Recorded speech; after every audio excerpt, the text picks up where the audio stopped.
जय हिंद दोस्तों। देखिएगा, राष्ट्रपति से संबंधित 10 अनुच्छेद। राष्ट्रपति से संबंधित हाथों की उंगली 10, अनुच्छेद 10। राष्ट्रपति से संबंधित 10 अनुच्छेद। 10 मिनट में राष्ट्रपति से संबंधित 10 अनुच्छेद मैं आपको रटा नहीं दिया तो फिर आप कहें।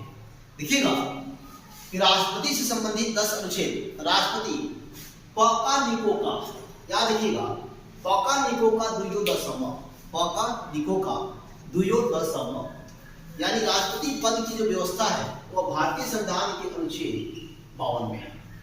और उसके बाद देखिएगा 53, 54, 55, 56, 57, 58, 59, 60 और 61।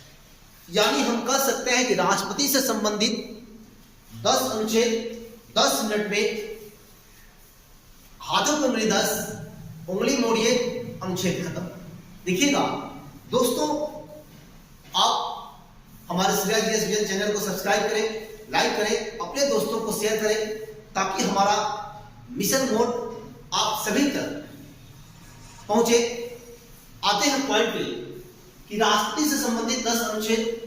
प का निको का दुयो दशम, प का निको का दुयो दशम, प का निको का दुयो दशम। राष्ट्रपति पद की व्यवस्था भारतीय संविधान के अनुच्छेद 52 में की गई है। राष्ट्रपति, भारत में एक राष्ट्रपति होगा जो देश का प्रथम नागरिक होगा। वह भारत के तीनों सेनाओं का सुप्रीम कमांडर होगा। साथ ही साथ कि भारत के कार्यपालिका वह प्रधान होगा भारतीय संविधान के अनुच्छेद 53 के तहत। भारतीय संविधान के अनुच्छेद 53 के तहत वह भारतीय कार्यपालिका का प्रधान होगा। फिर देखिएगा कि उसका जो निर्वाचन होगा वो भारतीय संविधान के अनुच्छेद 54 के तहत निर्वाचन होगा। उनके निर्वाचन में 28 राज्य और 3 केंद्र शासित प्रदेश के निर्वाचित एमएलए, साथ ही साथ मेंबर ऑफ पार्लियामेंट के निर्वाचित संसद सदस्य मतदान करेंगे। अनुच्छेद 55 के तहत उनकी कोटा का निर्धारण किया गया है। अनुच्छेद 56 की बात आती है। अनुच्छेद 56 में कार्यकाल उनका है और कार्यकाल 5 वर्षों का होता है, जिस दिन से वह अपनी भारतीय संविधान की रक्षा और लोक कल्याण की शपथ लेते हैं, उस दिन से उनका कार्यकाल 5 वर्षों का होगा। अनुच्छेद 57 कहता है, अनुच्छेद 57 कहता है कि राष्ट्रपति दोबारा भी राष्ट्रपति बन सकते हैं। कारण कि यदि वह व्यक्ति दूसरे कार्यकाल के लिए भी चुनाव लड़ते हैं और चुनाव लड़कर यदि वह आते हैं, चुनाव जीतते हैं, तो वह दोबारा भी राष्ट्रपति बन सकते हैं। भारतीय संविधान का अनुच्छेद 58 देखेंगे। अनुच्छेद 58 योग्यता से संबंधित है। योग्यता से संबंधित है और यह राष्ट्रपति की योग्यता का निर्धारण करता है। राष्ट्रपति की योग्यता, सबसे पहली योग्यता, भारत का नागरिक हो। दूसरी, उम्र 35 वर्ष पूर्ण हो। तीसरा, लाभ के पद पे न हो। चौथा, लोकसभा सदस्य बनने की योग्यता रखते हो। लोकसभा सदस्य बनने की योग्यता रखते हो। योग्यता रखते हो।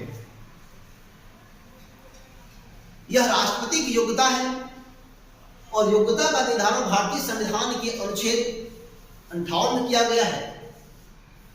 वो भारत का नागरिक हो, उम्र 35 वर्ष पूर्ण हो, लाभ के पद पे न हो, और फिर एक बार मैं रिपीट करूं कि लाभ का पद राष्ट्रपति, उपराष्ट्रपति, राज्यों का राज्यपाल, किसी भी मंत्रालय में मंत्री का पद, यह सब पद लाभ का पद नहीं होता है। इसके पश्चात लोकसभा सदस्य बनने की योग्यता रखते हो, लोकसभा सदस्य बनने की योग्यता रखते हो। इसके बाद भारतीय संविधान का अनुच्छेद 59 उनकी दशा एवं मुक्तियों का वर्णन करता है। अनुच्छेद 60 के तहत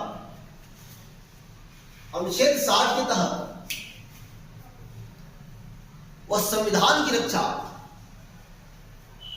और लोक कल्याण की शपथ लेते हैं। क्योंकि शपथ का प्रारूप है, शपथ संबंधी प्रारूप है। शपथ कौन दिलाएगा?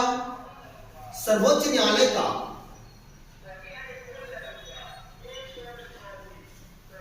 चीफ जस्टिस ऑफ इंडिया, यानी सर्वोच्च न्यायालय का मुख्य न्यायाधीश।